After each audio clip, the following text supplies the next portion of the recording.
जय जिनेंद्र। पौर्णार्घ जैन ग्रंथ वाचन अर्घ 6 भाग 38। ज्योतिषलोक चित्रा पृथ्वीपासून 790 योजन वरपर्यंत जाऊन व 110 योजनपर्यंत आकाशात एक राजू प्रमाण विस्तृत ज्योतिषलोक आहे। खालून वरपर्यंत क्रमाने तारांगण, सूर्य, चंद्र, नक्षत्र, शुक्र, बृहस्पती, मंगल, शनी व शेष अनेक ग्रह आहेत। ते आपापल्या संचार क्षेत्रानुसार मेरू पर्वताला प्रदक्षिणा घालतात। यातील चंद्र, इंद्र व सूर्य प्रतिंद आहे। एक सूर्य, 88 ग्रह, 28 नक्षत्र व 66,975 तारे हा एकट्या चंद्राचा परिवार आहे। जंबूद्वीपात 2, लवणसागरात 4, घातकी खंडात 12, कालोदकात 42 व पुष्करार्धात 72 चंद्र आहेत। हे सर्व चल अर्थात चालणारी ज्योतिष विमाने आहेत। त्यांच्या पुढे पुष्करार्धात 8, पुष्करोदमध्ये 32, वारुणीवर द्वीपात 64 आणि त्यांच्या पुढील सर्व द्वीप समुद्रात उत्तरोत्तर दुप्पट चंद्रमा आपल्या परिवारासहित राहतात। ही अचर ज्योतिष विमाने आहेत। ऊर्ध्व लोकाचे सामान्य वर्णन। सुमेरू पर्वताच्या टोकापासूनच्या जवळील अंतरावरूनच ऊर्ध्व लोकाला प्रारंभ होऊन लोकशिखरापर्यंत 1,04,000 योजनयुक्त व 7 राजू प्रमाण ऊर्ध्व लोक आहे। लोकशिखरापासून 21 योजन 425 धनुष्य खाली स्वर्ग आहे। पुन्हा त्यांच्यावर असलेल्या लोकशिखरावर सिद्धलोक असतात। स्वर्गलोकातील स्वर्गपटल वरवरती स्थिर होत जातो। या पटलात कल्प व कल्पातीत असे 2 विभाग आहेत। इंद्र, सामानिक इत्यादी 10 कल्पनायुक्त देव कल्पवासी आहेत आणि कल्पनारहित अहमिंद्र देव कल्पातीत विमानवासी आहेत। 8 युगलरूप स्थित अशी 16 कल्पपटले आहेत। ती पुढील प्रमाणे: सौधर्म, ईशान, सानतकुमार, माहेंद्र, ब्रह्म, ब्रह्मोत्तर, लंतव, कापिष्ट, शुक्र, महाशुक्र, शतार, सहस्रार, आनत, प्राणत, आरण व अच्युत। यांच्यावर ग्रैवेयक, अनुदिश व अनुत्तर ही 3 कल्पातीत पटले आहेत। प्रत्येक पटल लाखो योजनांच्या अंतरावर स्थित आहे। अन्य पटले क्षुद्र आहेत। सर्व पटलांची संख्या 63 इतकी आहे। प्रत्येक पटलात विमान आहे। नरकातील बिळाप्रमाणे ही विमाने देखील इंद्रक, श्रेणीबद्ध व प्रकीर्णकाच्या भेदानुसार 3 प्रकारात विभक्त आहेत। प्रत्येक क्षुद्रपटलात एक इंद्रक असून अनेक श्रेणीबद्ध प्रकीर्णक आहेत। प्रथम महापटलात 33 आणि अंतिम केवल 1 सर्वार्थसिद्धी नावाचे इंद्रक आहे। याच्या 4 दिशेला केवळ एक श्रेणीबद्ध आहे। हा सर्व स्वर्गलोक म्हणून ओळखला जातो। सर्वार्थसिद्धी विमानाच्या ध्वजदंडापासून 29 योजन व 425 धनुष्यवर सिद्धलोक आहे। तेथे मुक्त जीव स्थित आहेत। त्याच्या पुढे लोकाचा अंत होतो। जंबूद्वीप सामान्य वर्णन। असंख्यात द्वीप व समुद्रामध्ये 1,00,000 योजनाने युक्त असे जंबूद्वीप आहे। त्याच्या मध्यभागी मेरू पर्वत आहे।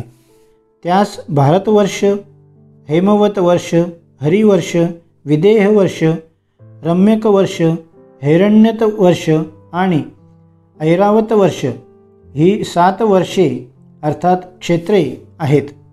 या क्षेत्रांना विभाजित करणारे पूर्व पश्चिम लांब असणारे असे हिमवन, महाहिमवन, निषद, नील, रुक्मी आणि शिखरी हे 6 वर्षधर अथवा कुलाचल पर्वत आहेत।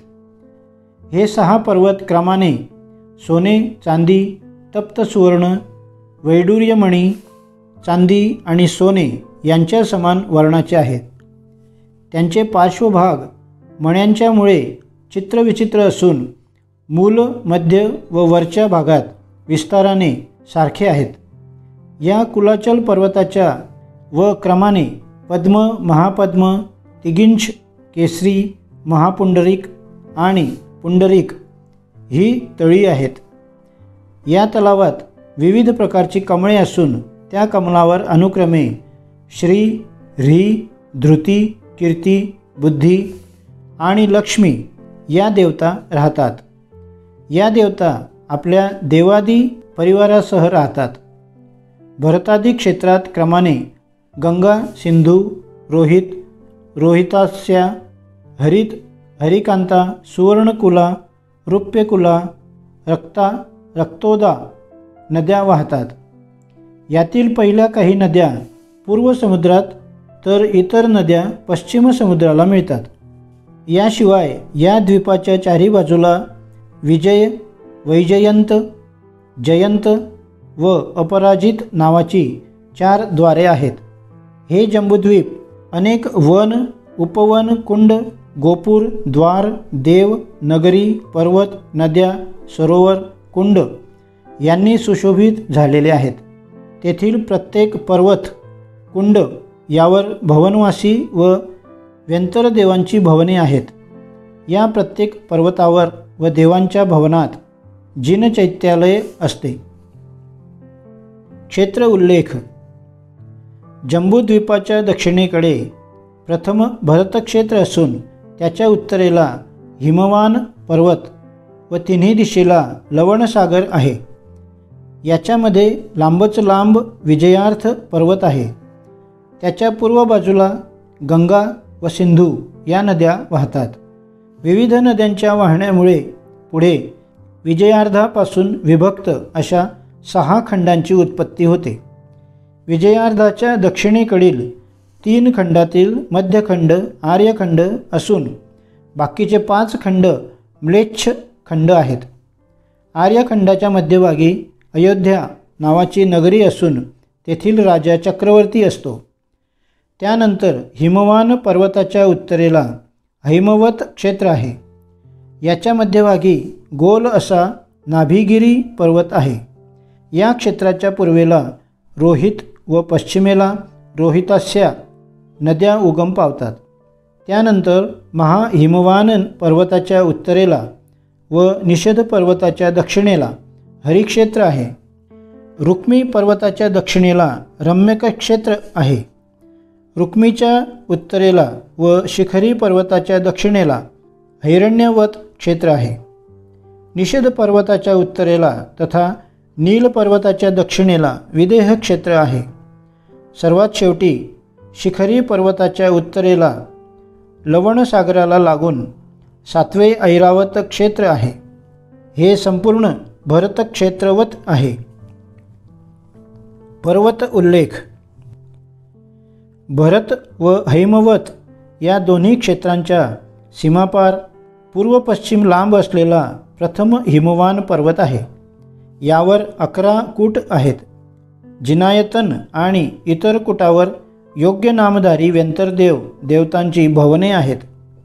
हैमवत क्षेत्राच्या उत्तर दक्षिण दिशेला महाहिमवान पर्वत आहे. यावर 8 कूट आहेत.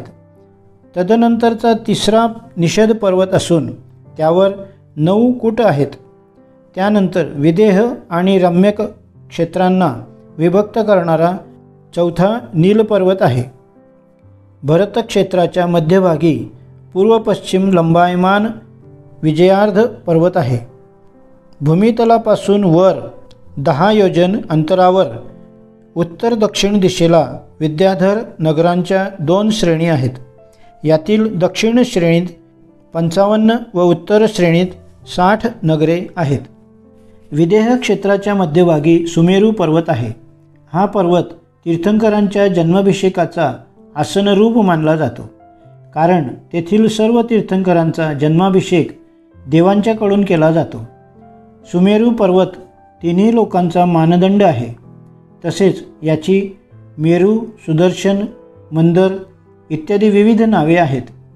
मेरूचा आकार गोल असून पृथ्वीतलावर त्याचा आकार 10,000 योजन असून वरती 9,900 योजन इतका आहे. शिखरावरचा याचा आकार 100 योजनच राहतो.